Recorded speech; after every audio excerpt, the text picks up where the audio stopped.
Hello everyone, and welcome to Herpel's Grammar Grotto. This video is going to be talking about Latin verb tenses, specifically verb tenses that are in both the active and the passive voice. Now, thinking about all of the verbs that we have learned in the Cambridge Latin course series, there are a lot of charts. It can seem fairly overwhelming looking at all of these charts right here. But obviously, with enough practice and consistent practice at that, you will be very comfortable with how to form, how to identify, and how to translate each of these tenses. Now, this is going to be part one of two parts in talking about verb tenses. We're going to be talking about just the active tenses in this video. So present, imperfect, perfect, pluperfect, future perfect, and future active tenses. Now, just a few things up front. First, the verb that I am going to use as an example is saluto, which is the verb to greet. It follows the first conjugation of verbs. If we think about Latin verbs, there are 4 conjugations. These are going to follow the rules that include the first conjugation. And the other conjugations might have some minor differences in vowels when dealing with the proper formation of these verbs. So first conjugation is the pattern that we're going to be using. Just make sure you realize that. Second thing is that after I talk about each tense, I'm going to give you a few practice sentences and answers to those practice sentences. And I'd like you to feel free to pause, do the actual translation, and then press play, and the correct answers will show up. The first verb tense that we're going to talk about is the present active tense. Now, the present active tense you learn from very early on in your Latin studies. We learned that the present tense is translated verb or verbs, right? She runs to the store, he eats the sandwich, so on and so forth. So this tense is happening right now in the present tense. The endings are going to be O, S, T, mus, tis, and T. And just a reminder, the chart is organized with your singular subjects on this side, your plural subjects on this side. You've got the subjects I, you, he, she, or it, we, you plural, or as I like to say, y'all, and they. To create the present active tense, what we're going to do is look at our principal parts. Now, when you look up a verb in the dictionary, you're going to get 4 parts. Okay, you've got your first part, which is going to be actually your present active tense, first person singular. So you can see it ends in an O, and there's an O right there. You have the second principal part, which is your infinitive. You have your third principal part, which is going to be your perfect active tense. And then your fourth principal part, which is going to be your perfect passive participle form of the verb. Now, the first person singular form of the present active tense is given to you, as I said before, in the first principal part. But to create all of your other verb forms, okay, what we're going to do is we're going to take the infinitive, which is the second principal part.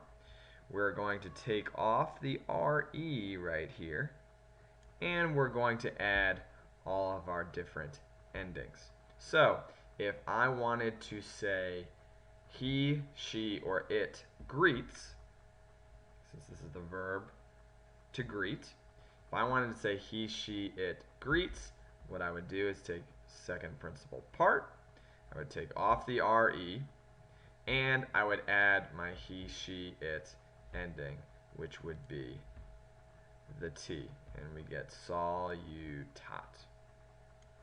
Okay, so now what I'm going to do is I'm going to give you some practice sentences. Feel free to pause try to translate those sentences, and then press play, and the verb and rest of translation will appear for you. Try your best.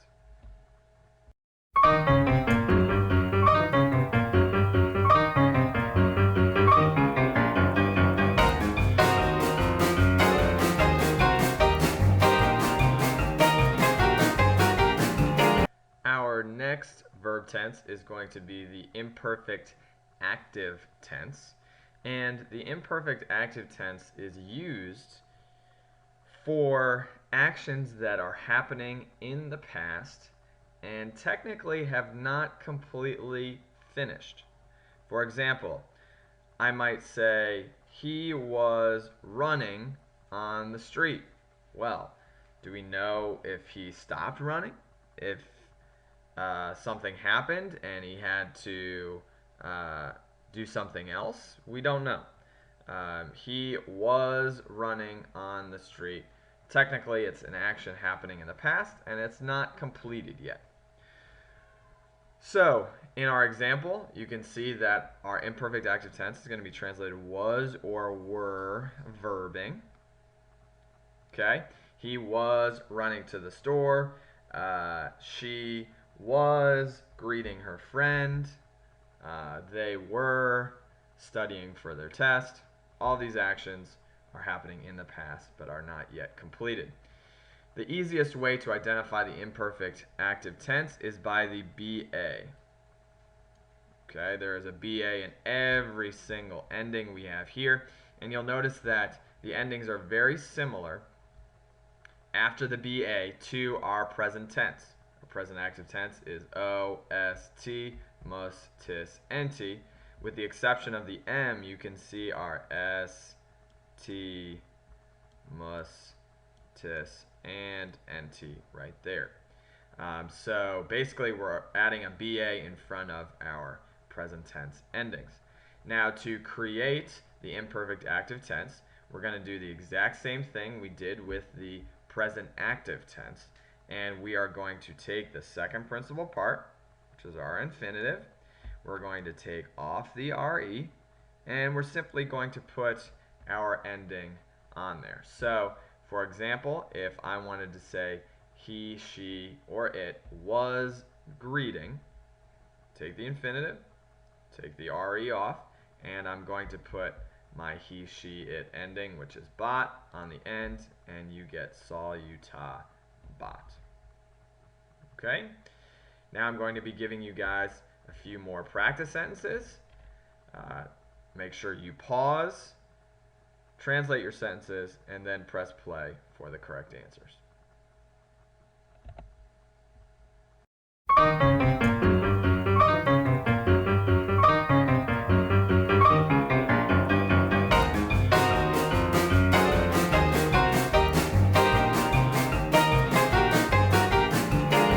Our next tense is the perfect active tense, and the perfect active tense is used to describe an action in the past that has been completed. For example, she threw the ball. Happened in the past, she threw the ball, and the action is complete. It's not like she's continually throwing the ball over and over again. She threw the ball. Or they knocked on the door. It's not like they're continually knocking on the door in the past. They knocked on the door once and it's done. So the perfect active tense is going to be translated verbed. Okay? So we're going to have that ed at the end of our translation. And our perfect active tense endings are as follows. We have isti, it, imus, istis, erat. Now they're very different from our present and our imperfect endings, so these might take a little bit longer to commit to memory. Now in dealing with the perfect active tense, we are actually going to be using a different principal part than our first or second. We're actually going to be using our third principal part.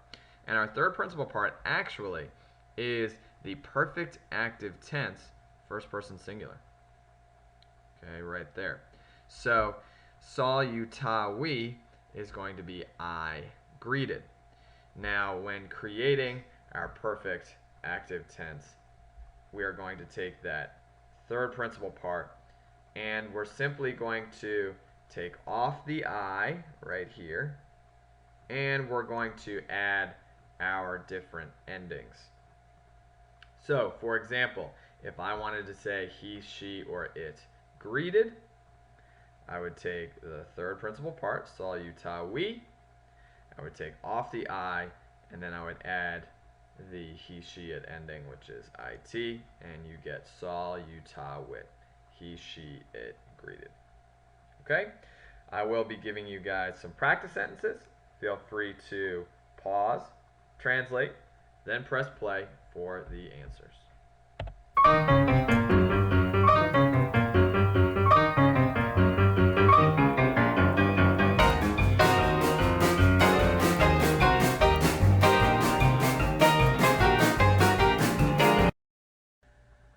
Our next tense is the pluperfect active tense, and the pluperfect active tense is a unique tense in that it is a past tense that only occurs when there are two actions that happen in the past and one has to happen before the other.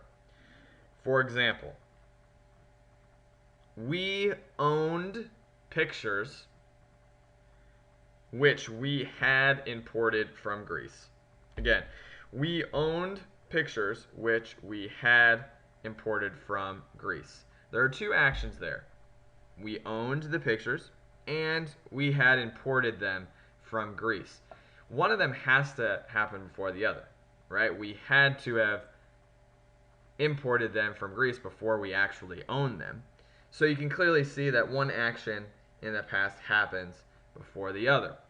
The first of two actions that happen in the past shows up in the pluperfect tense.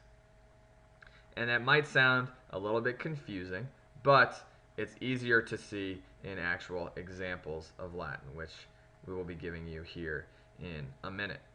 Looking at our endings are eram, eras, erat, eramus, eratus, erant. The easiest way to identify the pluperfect is that ERA. Right? In the imperfect, we have our BA that shows us it's the imperfect. In the pluperfect, that ERA is what you want to look for. And we're going to be translating it had verbs. To create the pluperfect active tense, what we're going to do is take that third principal part, which we just used in the perfect active tense. We're going to take off the I at the end of the third principal part, and then we're going to add our particular ending. So, for example, if I wanted to say he, she, or it had greeted, take our third principal part, take off our I, and then add our erat, and you get saw, you, ta, where, rat. Okay, he, she, or it had greeted. I'll be giving you guys some practice sentences. Again, feel free to pause, translate, and then press play for the correct answers.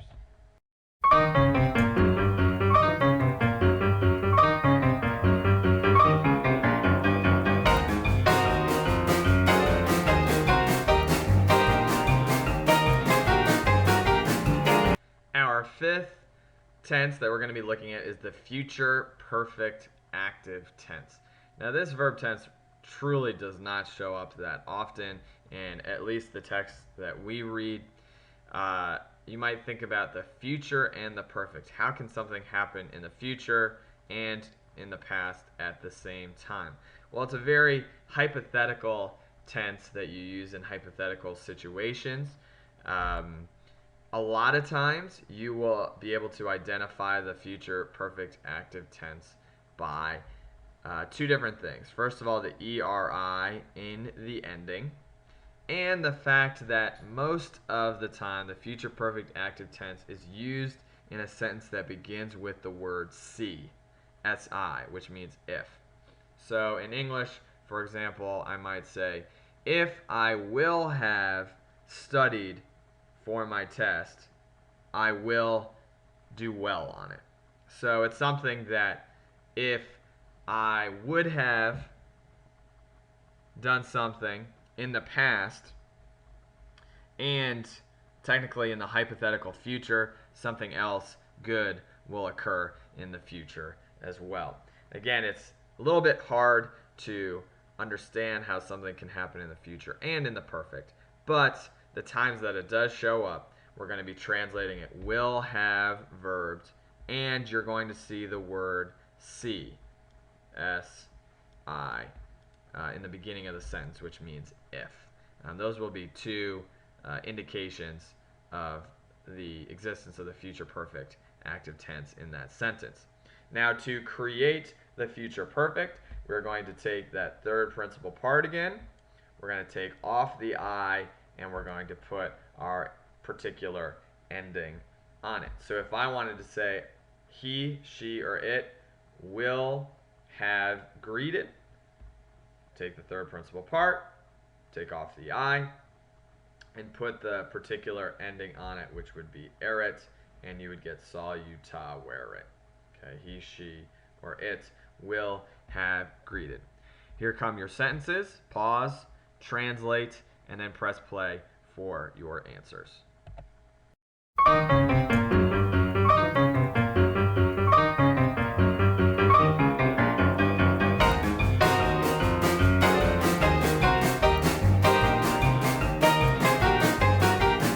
Our sixth and final active tense that we're going to be looking at is the future.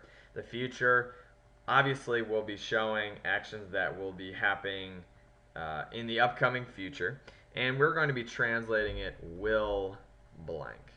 Okay, will verb.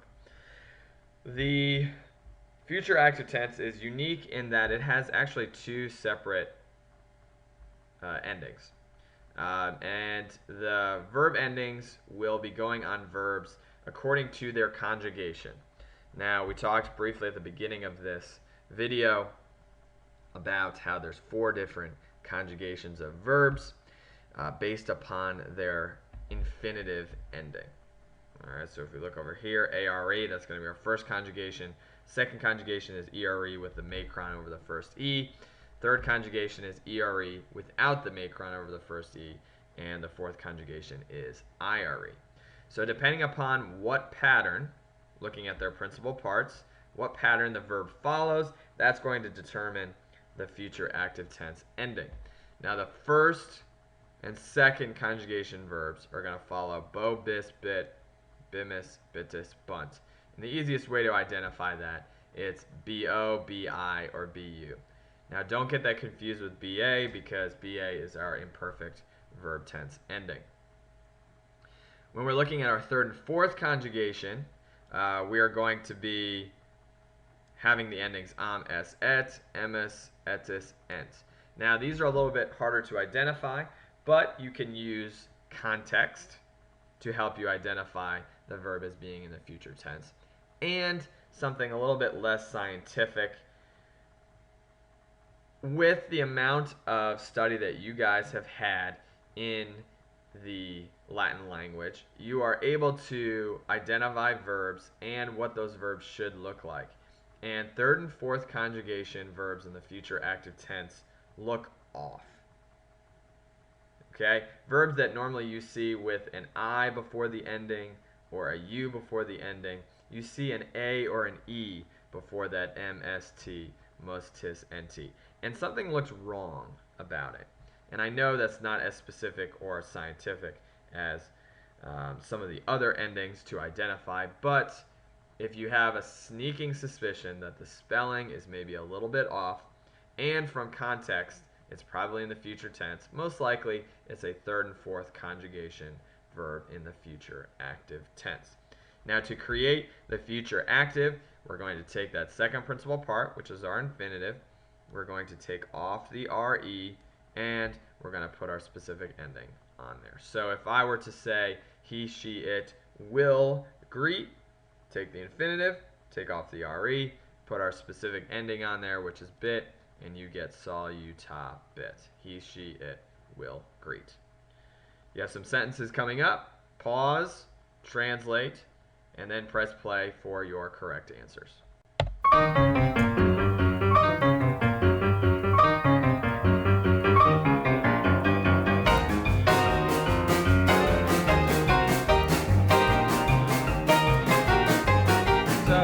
after all of that practice, after all of those tutorials, we've got 10 different verb tenses in both the active and in the passive. Again, it seems like a lot of information, but the more you practice and the more consistently you practice these verbs, both in the active and in the passive, and all of these various tenses will become second nature to you. Thank you for tuning in to this video. If you have any further questions, feel free to ask me in person, one of your classmates, or stay tuned to more videos on Herpel's Grammar Grotto on my website, herpeltopia.com. Thanks for tuning in.